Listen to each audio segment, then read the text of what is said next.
I'm not just happy, I'm Happow.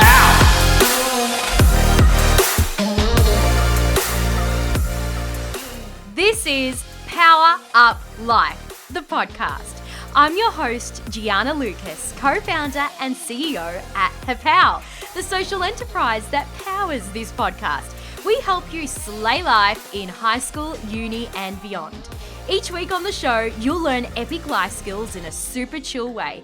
Hear from well-known legends as they reveal their biggest setbacks and milestones to date, and you'll find out what our Happow squad think about a whole stack of topics too.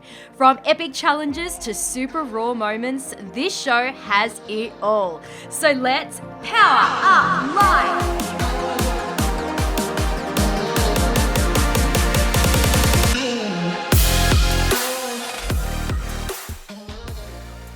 There's quite a number of people I really look up to, and on this list includes 27-year-old entrepreneur Madeleine Buchner. For well over a decade, Maddy has been on a mission to positively change the lives of young carers right here in Australia and even around the world, as the founder and CEO of Little Dreamers, a not-for-profit based right here in Melbourne, Australia. She has achieved and experienced quite a lot in her young life. Though she's had her fair share of ups and downs, what I love about Maddy is her positive go-getter attitude. Like so many of us, Maddy experiences anxiety and imposter syndrome. However, this has never stopped her from achieving her dreams. She still shows up and faces challenges head on. And because of her unwavering passion and persistence, she was a part of the Queen's Young Leader program in 2017, and in 2019 was the youngest person to receive an Order of Australia medal within the Australian Honours List that year. Incredible. In our chat, Maddy was so honest and upfront about her triumphs and her trials over the years and explains how and why she's able to push through. We also chat about the time that she met Prince Harry, Queen Elizabeth II, and even Liam Payne all in one day. And in case you need a reminder, Liam Payne was the guy in One Direction. Yep, okay, now that's cleared up. Her goals for Little Dreamers and loads more. And before I forget, I'm super excited to say that Maddy is one of our Happow instructors. In her life lessons, she teaches you how to start a business with impact. And let me tell you, her lesson is amazing. It is so practical and features heaps of strategies and takeaways. And the best part is her video masterclass is 100% free, just like all our other life lessons. All you need to do is sign up via our website, happow.com. Now that's out of the way, let's power up life. And I'm speaking with her right now. Welcome to the show, Maddy. Thanks so much for having me. I'm so excited to be here.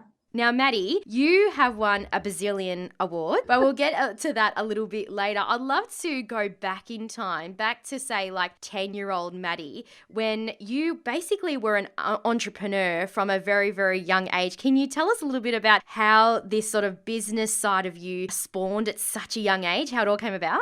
I guess from a really young age, I was always taught that if you see an injustice or you see something you don't love or you don't agree with or that doesn't feel right, you need to do something about it. My family never had the opinion that you should just stick around and stay with what's not treating you right. And so growing up, I grew up as an older sister to a very, very sick little brother. And I guess I had this gut feeling that something didn't feel right. Not only was my brother in and out of hospital all the time, but I felt like I was really overlooked and really left out. And I know that looking back on that now, that's quite a selfish thing for a 9-10-year-old girl to think. However, when you're 9 or 10 years old, you're meant to be selfish. Like that's who you're meant to be. That's what you're meant to be, the center of your own universe when you're 9 or 10 years old. And I constantly felt like I was being left out and overlooked. So I didn't agree with that. I didn't see that siblings of sick kids were being recognized anywhere. So at the age of 9 and then 10 years old, I started running lolly stalls at school. We ran a little cart outside our house where we sold little blue stretchy alien things. And are they the ones that you could flick? Yeah, exactly. I don't know. For some reason, we had this gigantic box of blue stretchy aliens at home. I don't know where they came from, but I remember standing outside the house with a trestle table and a little box of coins and asking people to pay $1 or $2 for a stretchy alien. And they did. I don't know how many we sold, but I definitely remember selling some. I don't know if it's because people felt sorry for us. Probably a bit of both. But it kind of went from there. Me and my friend ran our first fundraiser as the CareNet Kids Club in 2002. So I was 9 years old, turning 10. And it was a party at the Plaster Funhouse in Melbourne, which is like an arts and crafts studio. You used to be able to pick a plaster mold and paint it and put glitter on it, and they used to fire it and all kinds of stuff. So I found something that I was really passionate about. I loved running events. I loved running fundraisers.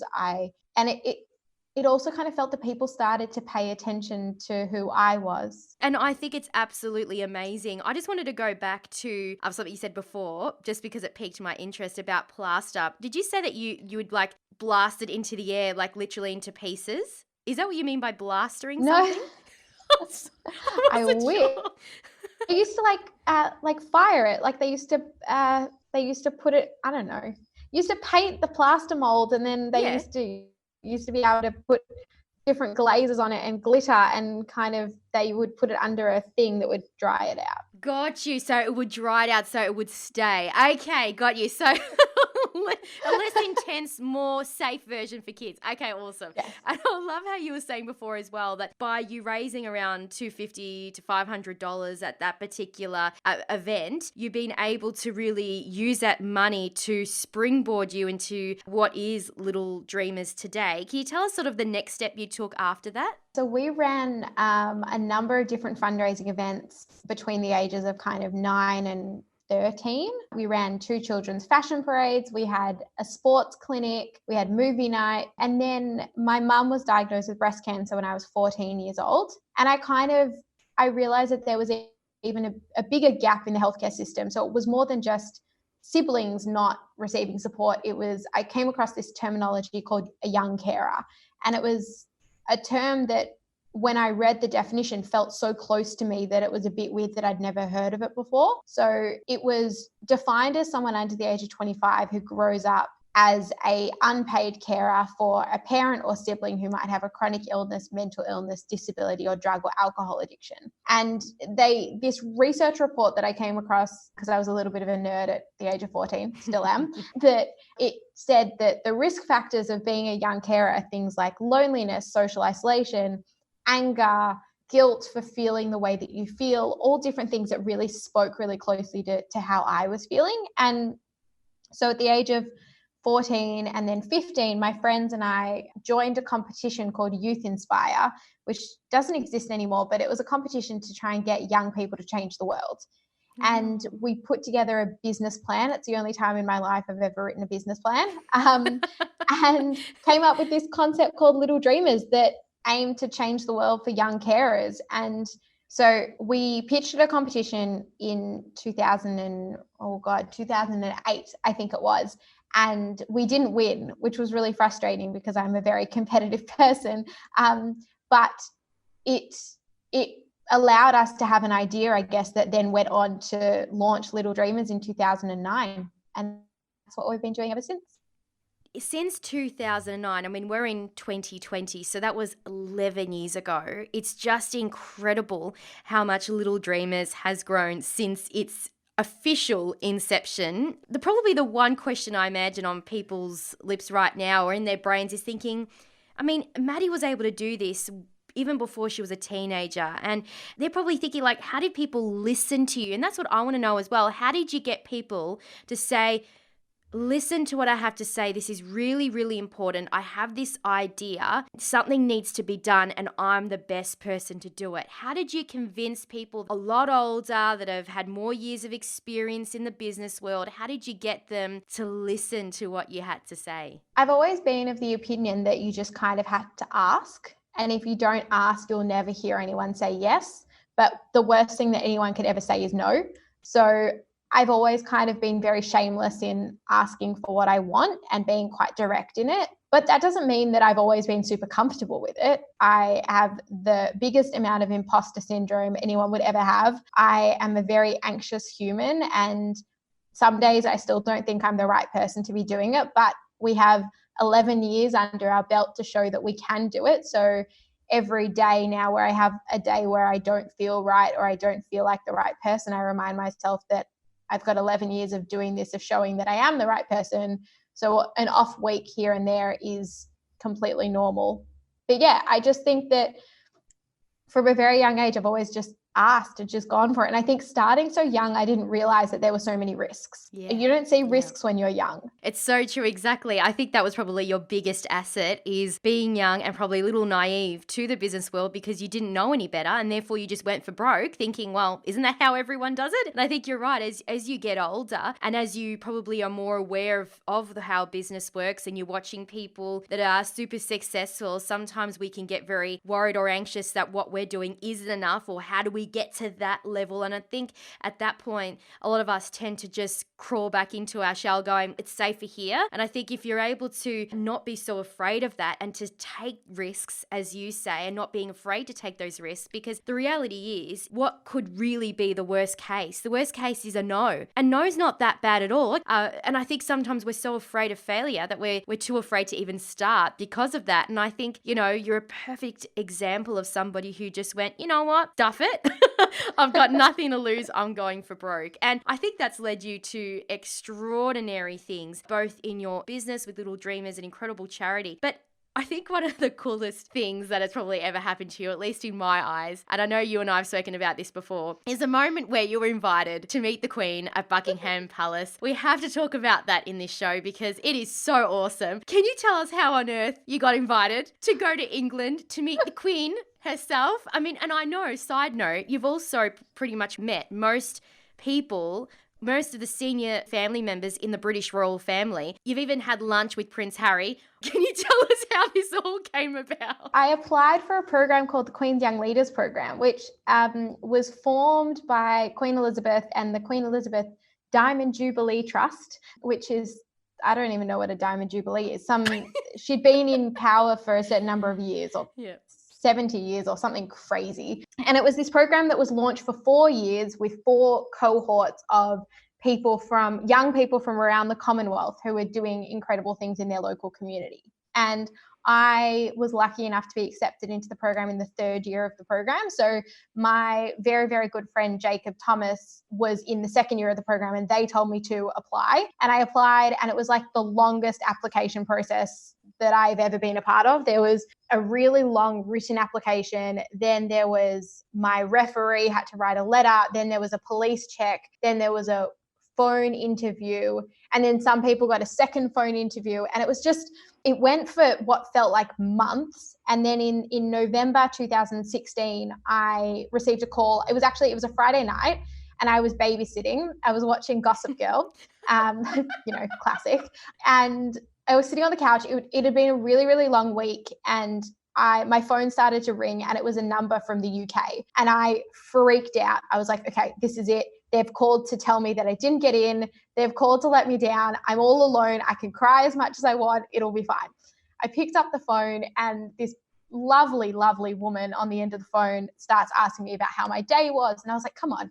Just get to the point here. And she said, we had a huge number of applications come through for the program in 2017, and we're really excited to have you as a Queen's Young Leader for 2017 and meet you at the residential program in London in June. And I swore at her. What? I didn't know that. I'm not a swearer. I was so flabbergasted is the only word I can think of. I had no words. I asked her if she'd called the right person. I was so blown away. And then she finished the conversation with, by the way, you can't tell anyone for 10 days. And I was like, okay. So I got off the phone and I called my mum, classic. And I told her, I said, Mum, are you sitting down? And she said, I am. Your grandparents are here too. You're on loudspeaker. Is everything okay? And I said, Mum, I'm going to meet the Queen in June. And I heard my grandparents start crying, and my mum was like, what do you mean? What do you mean? And it was actually announced, the full program announcement came on my birthday that year, which is the 1st of December, which was just a really nice little synergy, I guess. And for the first 6 months of the year, we did an online course with Cambridge University all about leading change and how to be a great leader for our projects. And then we flew to London in June 2017, and we did an incredible 10-day program with the University of Cambridge. We met with Facebook and Instagram, and we had a meeting. We got to go inside 10 Downing Street, which I was very excited because I thought it was going to look like the 10 Downing Street in Love Actually. Now, it doesn't, which was very disappointing. But also, I asked one of the people who worked there about Love Actually, and they said they get it all the time. So I didn't feel like I was that alone. But we met with Sir John Major, who's an ex-Prime Minister of the UK, and he found out that I was Australian and asked me what I thought of the Ashes test that was on at that time. And I don't know anything about cricket. So I remember calling my dad after walking out of 10 Downing Street and yelling at him on the phone. I was like, Dad, why did you never teach me about cricket? Who knew that I'd be sitting next to a Prime Minister of the UK and he'd be asking me about the cricket and I have no idea what to say to him? That was a little bit embarrassing. But the very last day of the program, we were invited into Buckingham Palace. And for anyone who's been to Buckingham Palace before, where you stand outside the front, there are big gates. We actually drove through the big gates at the front. Stop it. And there were Amazing. there were all these like tourists, like I reckon they were thinking, how do we get on that tour? So we drove through the gates and we went into Buckingham Palace, and there's a big like red carpet entrance, and there's just so much gold, and it's just the most incredible place. And we walk in, and we were in this like holding room where they taught us, we had an hour and a half etiquette lesson where they taught us everything from where to stand, what to say, how to address people, how to curtsy, all these kinds of things. And then Liam Payne from One Direction walked in the room. And I just... One thing to another. Oh, I'm an unashamed, massive One Direction fan. As a 27-year-old girl, I feel like I have the right to announce that I am a One Direction fan to the rest of the world.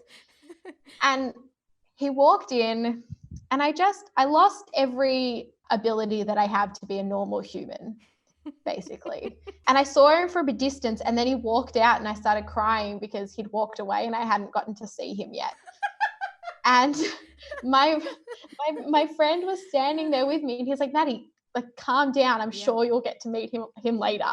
And we walked into this room, this big ballroom kind of set up in Buckingham Palace, and we had to stand up, and the Queen kind of bobs in. She's really short, so all you could see was the top of her head.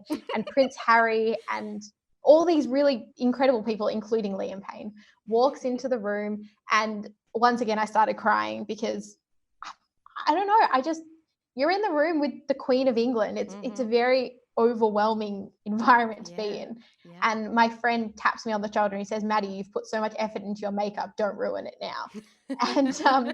And we got called up one by one. And I remember my name got called, and you walk 3 steps, you turn, you curtsy, you walk 3 steps up to the Queen, and you don't shake her hand. She has to put her hand out to shake yours, and she has to say the first word to you. And we had all of, I reckon, 30-second conversation, and she shook my hand and she said, congratulations. And I said, thank you. And I don't turn your back on the Queen. So you walk backwards 3 steps, curtsy, turn, and walk out. And I just felt like in that moment, my entire life changed, and it's never been the same again. That is one of the coolest stories I've ever been told ever, not just on this podcast, but just in life. And I love hearing it again and again. It's like a fairy tale. I mean, it really, really is. You're Cinderella. You didn't wear a glass slipper. You didn't lose it either, but you did cry. So, there's similarities, although you didn't marry the prince. But that's a side note. I didn't, but I did get to embarrass myself in front of Liam Payne. I got to meet him later that day, and he asked me how old I was. And at the time I was 24, and I said, I'm 24. And he goes, oh, me too. And I said, yes, I know. So I stalked you. I have stalked you many times, my friend. Yeah, that's it. It's all good.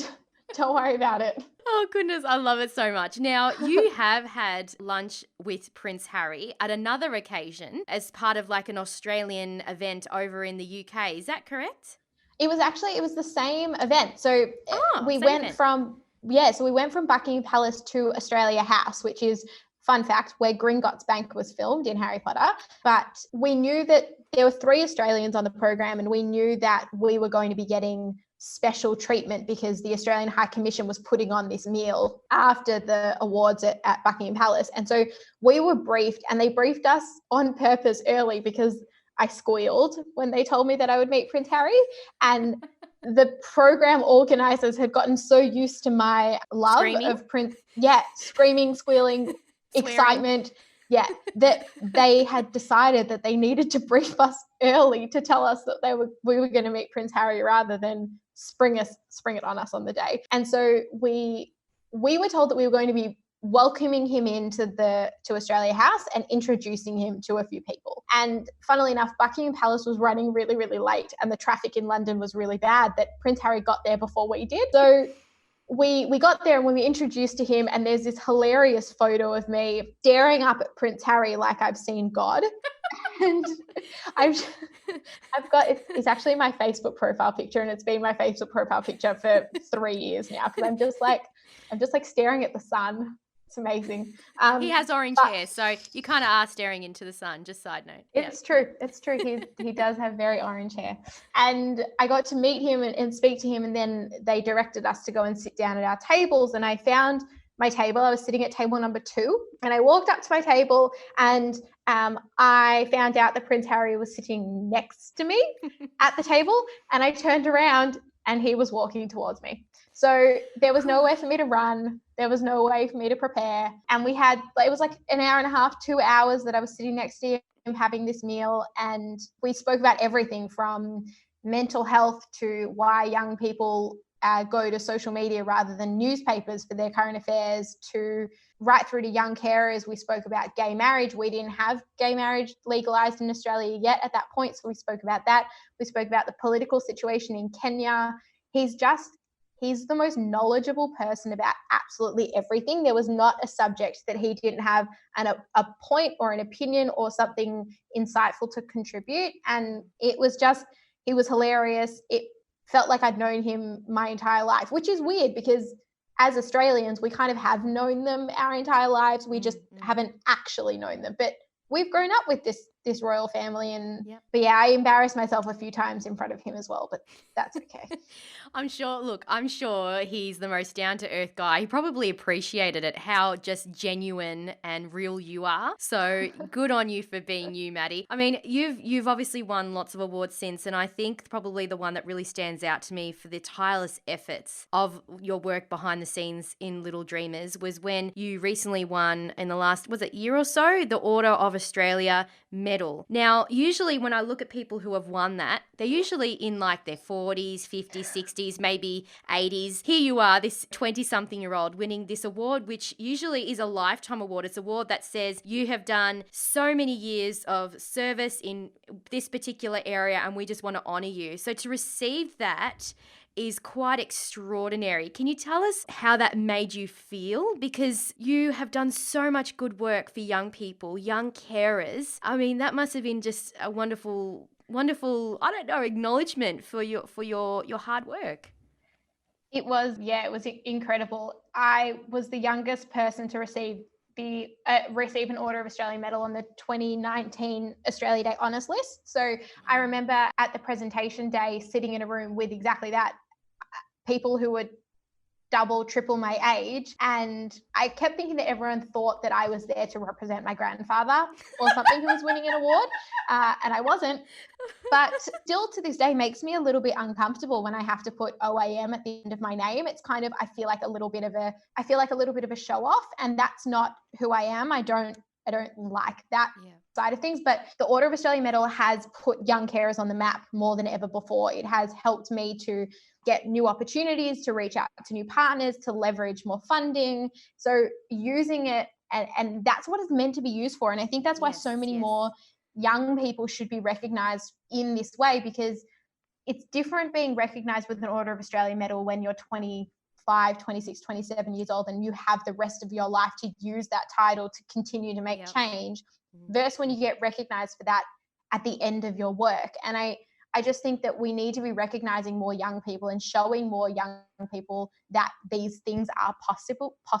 And if we don't see young people in those spaces, we're never going to think that it's possible. I love what you just said so much. It's so true, because if we're able to utilize this OAM to our advantage in order to create and do more work, create more change, and therefore empower the next generation, then that's the best way to use it. You're right, because otherwise if you're getting it at the end, then it's just almost like a gift to say thank you. But what a gift it would be to receive it early on so that you can do more and be more for others. And I think that that is something that should definitely happen, and no doubt it will. And it's just incredible that you were the youngest in 2019, and I know that there probably will be even younger people than yourself in future, especially if this is what is going to happen in 2021 and beyond. So I just think it's amazing. Now I'd love to ask you, Maddy, what is next for you and Little Dreamers? You've obviously done a lot in the last 11 years, and no doubt you've got, no pun intended, big dreams that you would love to achieve. So what's on the cards? We just launched in April 2020 into New South Wales and Queensland. So we're growing our, we're a national organisation anyway, but now we have team on the ground in New South Wales and Queensland, which is very exciting. We want to move more into the policy advocacy space as well. So advocating for a National Care Act, for policy support for young carers, to ensure that young carers can get access to the support that they deserve well beyond Little Dreamers and our reach and our existence. We want to be able to have teams on the ground supporting young carers in every state and territory across the country. And then who knows, maybe we'll open Little Dreamers Canada, Little Dreamers US. The world is our oyster. I think you definitely will do all of that and so much more. I mean, you are an extraordinary young woman. I mean, you look a lot younger than 27 anyway, so that's working for you. So I know that with everything that you've achieved to date, can you just imagine in the next 11 years what you'll be able to do? So thank you so much for all that you have done and will do in the years to come. Now, don't go anywhere, Maddy, because right after this, I'm going to ask you all about what it is that you're most grateful for, big and small. This is Power Up Life. This week, we asked you to share a life lesson that you have learnt so far in your life. And here's what you had to say. One life lesson I have learned in my life is to stop analysing things. Life is meant to be fun, filled with the challenges to undergo the great side of things. Stop worrying and caring about the could-haves. If it should have, it would have. And I am very much about living in the presence and living to your fullest enjoyment. Seeing the little things around you that fulfill you with joy. One of the biggest life lessons I've learnt is that you can't pour from an empty cup. If you're not taking time to recharge yourself and to rest, to relax and to fill your own cup, you aren't going to be able to give to other people as well as you could be if you're giving from that overflow. So for me, that's taking time to rest and do activities that really fill my cup and bring me joy. That it's so okay and so beautiful to be comfortable in your own skin. You know, we're all on a journey, and be okay with who you are at all times, and everyone's going to change and grow, but just always be comfortable with who you are. As long as you're living your truth, that's all you can do. One life lesson that I've learned is that you can never control the actions of other people. You can only focus on how you respond in negative situations and how you yourself can be a positive role model to others. I'm Carissa Shale, and that's this week's talk topic. Got something to share? Drop us an email, yoursay@happow.com. Love Power Up Life, the podcast? Make sure you tap subscribe and share it with your mates. All right, Maddy, the time has come. I'd love to ask you, what's that one big thing that you are most grateful for in your life? It doesn't matter what it is. It could be related to your work, Maddy, to your personal life. What's that one big thing? The biggest thing that I'm grateful for in my life is my little rescue pup, Daisy. She's cute. She came into my life in January 2019, and she's a little ball of energy and cuteness, and has helped me in more ways than I ever thought possible, and more ways than I could ever have helped her. So she's definitely the thing I'm most grateful for in my life. Good answer. She's absolutely adorable. And I think the one thing that's really special about dogs is that they sense our emotions, and they're able to elevate us when we're feeling a bit down, and vice versa. We can make them feel so much better too, because they love our company. So that's an absolutely gorgeous, gorgeous response. All right, something small that you're grateful for. It could be trivial. It doesn't matter. I'm really grateful for my hot water bottle.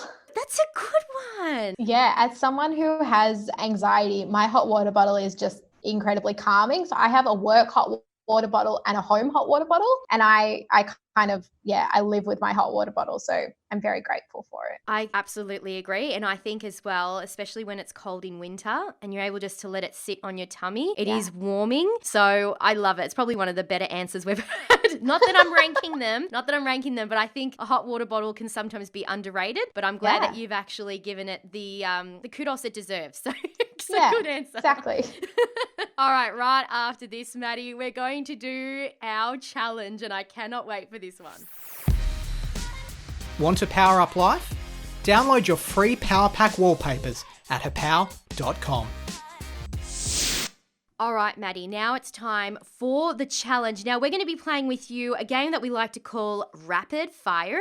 I don't know why I did that in an American accent, but side note, rapid fire. Now, basically, you're going to have 30 seconds, as I will too, and we, in those 30 seconds, have to answer as many questions as we can that Brendan is going to throw at yourself and at me separately. Now, you can't skip a question. If a question is thrown at you, you must answer it. Even if it takes you a full 30 seconds to answer it, then you only get that one answer. Does that make sense? Yes. Awesome. So, depending on the amount of questions you answer, each question is worth a point. So you could get 4 points, 10 points, 20 points. Unlikely 20 points would be amazing. But basically, the person that wins the most amount of points wins the game. Yay! Oh, no. I'm so competitive. Okay.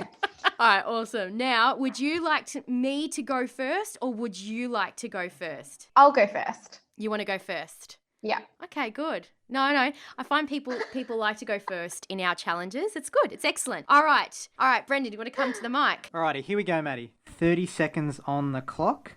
Time starts now. Do you have a nickname? Mads. Who was your favourite school teacher? Mr. Haynes, my Year 12 media teacher. Have you figured out your calling in life? Yes, running a non-profit. If you could live in a house shaped like anything, what would it be? Ooh, a circle. What do you think is in outer space? Mars. Where is the most wonderful place you've ever been? Belize in Key Corker in Belize. Oh. Time's up. Oh, she wouldn't have got that last one, or did she? Oh, he's not giving it to you. The timer went up. Sorry, but that was really good. Key Corker in Belize is beautiful if you ever get the chance to go. I'd like to go there. I haven't been there yet. Sounds amazing. Lovely. All right. You got 5, Maddy. Okay. All right. That's really, really good. That's really good. Okay. My turn. All right, you're on. 30 seconds on the clock. Time starts now. Where is the most wonderful place you've been? Disneyland. What are you good at? Singing. What's the nicest thing anyone has ever said to you? I'm passionate. What are you most proud of? You. If you were invisible for a day, what would you do? Ooh, I would go somewhere where I'm not allowed to go and observe something, but I don't know what that is. But that's good enough. Time's up. That's such a doozy of a question. Because of my anxiety, I would be a fly on the wall in people's conversations to see what they say about me.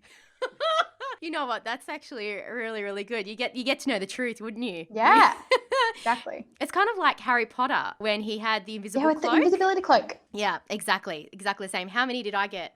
You also got 5, so it's actually a draw. It's a draw. Yeah. Awesome. That's the best way to go, I think, because we're both winners in our own right, although there was a couple of doozies there.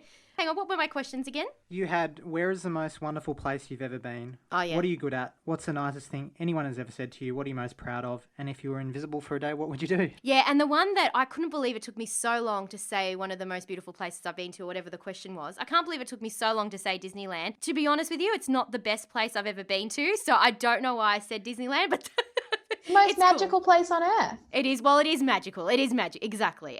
Anyway, Maddy, thank you so much for coming on the Power Up Life show. How can people get in touch with you, follow you, engage with Little Dreamers? How can they do all of that? You can head to our website, littledreamers.org.au, or you could follow us on Facebook, Instagram, or Twitter at Little Dreamers Australia. And how can they follow you on the Instas? Oh, me, Madeleine Buchner. On Instagram, that's me. Awesome. Thank you so much, Maddy, for coming on the show. I cannot wait to see what the next 11 years brings for you. Yay! Thanks so much for having me. Well, that's Maddy for you. I told you she's absolutely amazing, and now you get to see that for yourself. Maddy is so smart and knows a lot about business, social enterprises, startups, side hustles, you name it. So we're so stoked that she's one of our Happow life lesson instructors. To watch her Start a Business with Impact video masterclass, all you need to do is sign up to our free life skills platform to get access to our on-demand, expert-led life lessons, like Maddy's one, quizzes, blogs, and more. Simply visit happow.com. Loved this episode of Power Up Life? Why not leave a quick rating and review on your fave podcast app? By doing so, you're helping us reach even more people just like you. Don't forget to follow us on socials as well. Simply search for Happow AU to follow us and stay in the know. This episode of Power Up Life was produced by me, Gianna Lucas, Maria Dukadinovska, and Carissa Shale for the Happow Podcast Network.